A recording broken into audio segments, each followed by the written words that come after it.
Morning, everybody. Okay, so had a really incredible experience last night. Oh, don't mind my skin. Yikes. I need a new cover up. Um, okay. So there's only close friends kind of know about this and close family that my first few months here were a little chaotic and kind of crazy, like a lot of, things that I didn't talk about, believe it or not, on Facebook. I know everybody's like, oh, Deanna with her sharing, whatever. It's just me, get over it.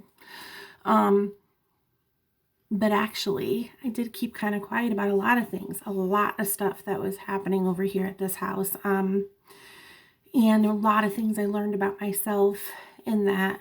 Right, I'm going to try to keep on topic here. So anyway, I learned a lot about myself. In regards to why I end up always in these situations with the paranormal or whatever it may be. Whatever you believe in is totally up to you. And if this isn't your thing, then don't watch, because it's just like a waste of your time and mine. I'm really interested in letting people who are not skeptics and, if you're a skeptic, it's fine to watch. But if you're one of those people that's like dead against and don't believe in what I'm talking about, then I don't want to hear your opinion, and I genuinely don't care. And you can just keep it moving. So anyway, a lot of things were happening at this house, a lot. And it got really, really crazy. And my anxiety was through the roof all the time. It didn't matter what I did. It was just crazy. And I found myself obviously alone for a few months, which most people know about. And I thought, well, I just, I was hearing things, I was hearing voices and activity and whatever, nothing terrible, but sometimes it felt a little like doom and gloom. And, if you're a sensitive or an empath, you can usually walk into a room and feel the heaviness, or you can, whatever. As I've gotten older, things have gotten more sensitive. Like, I will hear actual voices now. No, I'm not crazy. And although you do feel like you're crazy, and you don't really want to tell people, because you know that that's like, oh, great, well, there must be nuts, right? Well, I'm not. And anyway, I decided I really wanted to reach out to this woman that was referred to me by someone that I know in town. And I was like, all right, I'm just going to call them. And I didn't want to kind of go the same route, because the last people I had at my apartment, they were really kind of hillbilly-ish and didn't really seem to have like a plan, and not very professional. So I really did not like them. And what they had to offer and how they handled themselves. It was just really kind of all over the place and messy. This, which again, a lot of people don't know, I kept it very, very quiet, because this home is historic and valued within the town, and with the family members that own it. So I had to be careful, and I had to be quiet about it. Not had to, I wanted to. I really felt like it was the right thing to do. I'll talk about it now, because there's really nothing terrible. I did have 2 women come in, very professional women, and then another one came later. She was a psychic medium, and we went through they went through the house. They were very professional, very thorough. But one thing I did get a lot out of was the psychic medium. I was so impressed by her, and it wasn't even like she was trying to tell me anything I wanted to hear. It was just like what she gathered on her own by walking through the house, and she was extremely intuitive. But here's the thing, I'm not even going to talk too much about that. I'll bring you back to last night. So last night was the time change, whatever. I fell asleep kind of early on the couch in one of the living rooms. Roman had a friend over, his best friend, and I didn't even know any of this about him. But at about 3:30 in the morning, they both came down the stairs, which of course I woke up right away, and I'm like, what's going on? Are you guys okay? And Roman kept turning around and looking at his friend, and he's like, "You okay? Do you want to tell her? You want to look at is everything whatever?" I'm like, "Guys, what's going on? You're kind of freaking me out. Like, are you okay?" And Roman's like, "Yeah, well, something bad happened." And I'm like, "Okay, well, what? Tell me, And so anyway, they came down the stairs, and I switched on the light, and his friend started to tell me, and he was like, well, he started out with, "Well, first of all, there's a man in your house." He's like, "And I saw him. And I went to go use the bathroom." Now, those of you who have not been to this house, there's a long corridor that goes behind-ish the house. It's very cold, very not friendly to look at. Many people, including the psychic and one of the people that came to investigate the house, both said that they felt very, very uncomfortable by the hallway. It was very, very, not just uncomfortable, but like an entity was looming or something like that. And I was like, whatever.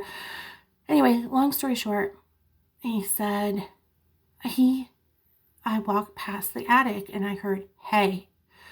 And he goes, and it freaked me out. And I went back into Roman's room. He's like, there was a man that was standing over me, next to me, and then over me. He goes, and I got the feeling, he goes, "Just so you know, he doesn't like you." He's like, not really that he doesn't like you, but he shrunk down, like I felt him shrinking down, like he was sad because he is afraid of you. And then he started to get mad, and he said he doesn't even really acknowledge Roman. He doesn't even know anything about him, but he said he doesn't like me and he doesn't like you. He's like, but it's more that he's afraid of you. And he started to tell me all these things, and he said he doesn't like anybody in his hallway, and he doesn't like anybody in his attic because he's here and he's trying to protect the house. First of all, to protect my son, I wasn't going to tell him any of this, and I didn't. I never told him anything, actually, and none of them would have any way of knowing because the group that came out were very, very, discreet, and it was a nice experience, but I sat there absolutely dumbfounded, and my heart was going a million miles an hour because I just sat there and watched this 16-year-old kid go through almost verbatim exactly what the psychic medium told me. She had told me because I said that I had heard a voice upstairs in Roman's room, a man, and then as I finished his room, I went in and created the cottage room. Some of you are aware of which one that one is. It looks like a lake cottage room. And as I was in there, I could hear a woman weeping, and I could hear a man, like a deep voice. I'm going to get off track a little bit. Last week I was on the phone with someone, and I was talking about how I was leaving the house, and I felt that the house was kind of not entirely thrilled about it.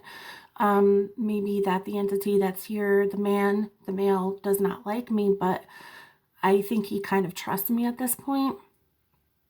And anyway, I was telling the person about how I was leaving, and I was conflicted because I am in love with the house, and I know that I'm comfortable here now. And no sooner did I hang up the phone, and then right after I did, I heard, "Keep talking," like in a male, deep voice. So there was that. So I told Roman's friend, and he goes, "Oh my God," his eyes just like saucers. And he was like, that's how he was talking in a really deep voice. And he started to get teary-eyed, and he was trying to explain to me, he's like, he's very, very, very, very, very mad, very mad. And he was in Roman's room and above me, and then he was next to me, and he had really, really long legs, and he had like dress boots, shoes kind of, and then but he had like a short top, but like long legs. And then he said, and he was really upset with me for going down the hall, and he wouldn't leave me alone. And anyway, cut to them coming down the stairs super fast at 3:30 in the morning. I say, "What time is it?" They tell me it's 3:30. I'm like, that can't be a coincidence now, can it? Because most people, I think, know that the witching hour is anywhere between 2:30 and 4 in the morning when most activity will occur. I do believe, don't we have like a full moon this week or something like that, and something else going on? I don't know. Anyway, he said he's a male. He's protecting the house. The psychic medium, when she was here, had told me that it seems like the male that's upstairs is being pushed out by you. You're probably pushing him into the corridor or into the attic. He's probably feels like he's being sucked out of his house that he's there protecting because you're redecorating, and every time you do, you push him out of another room. And she said he may have eventually just ended up in that area. And she had told me she's a psychic medium. She deals with this stuff all the time. She's actually on a couple of ghost shows. She's been on the Travel Channel a few times, I guess.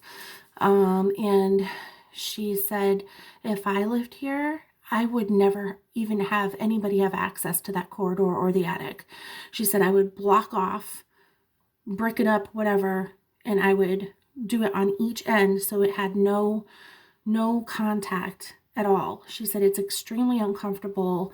There's something there that doesn't want anybody there. So you're talking about a psychic medium. You're talking about a 16-year-old kid. And the two of them both said exactly the same thing, except he doesn't know the details, and neither does Roman. So they both got freaked out and ran down the stairs, and they were just like, whatever. I had to stop him in the middle of his story because I was so shocked at everything he said. I said, I have to tell you, you're 100% correct. I said, I'm sitting here like, oh my God. But he was 100% correct. He nailed every single thing that the woman said. She told me that I have a lot of I don't know. I don't remember exact words she used, but she said he really didn't super like me that much because I'm a single mother. I have a powerful personality. I have a powerful aura, whatever it was. I can't remember 100% what she said, but she said she looks at me as witchy, and the history with House kind of has a lot to do with that. Again, something she didn't know. And then she said, but he doesn't necessarily want you gone. He just wants you to be more calm down, more wifey. Sorry, which it's never gonna happen. And she did ask me, sorry. Excuse me, I'm sorry, I'm fighting something. She did ask me, do you think that's something that you could change about yourself? I said, no. Oh, absolutely not. I said, I'm alive, he's dead, and I have respect for the house, and he can either love me or hate me, but I'm not going anywhere, so whatever. And so it seemed as though he had accepted that and he was fine. But the fact that Roman's friend was saying that he's sad and he's mad and all this, was very, very crazy. The two of them who know nothing about each other, these are months apart. And now that I'm leaving, this is all coming out. And I did get the feeling that there was a negative feeling toward me leaving. I do believe 100% that the house is not happy, meaning when I say the house, I'm talking about whoever is here is not happy that I'm leaving, because I have done everything right by the house and the archives in it. I've been very respectful to anything that is here that belongs to the house, and I've also made sure that nobody touches the things that belong to the house.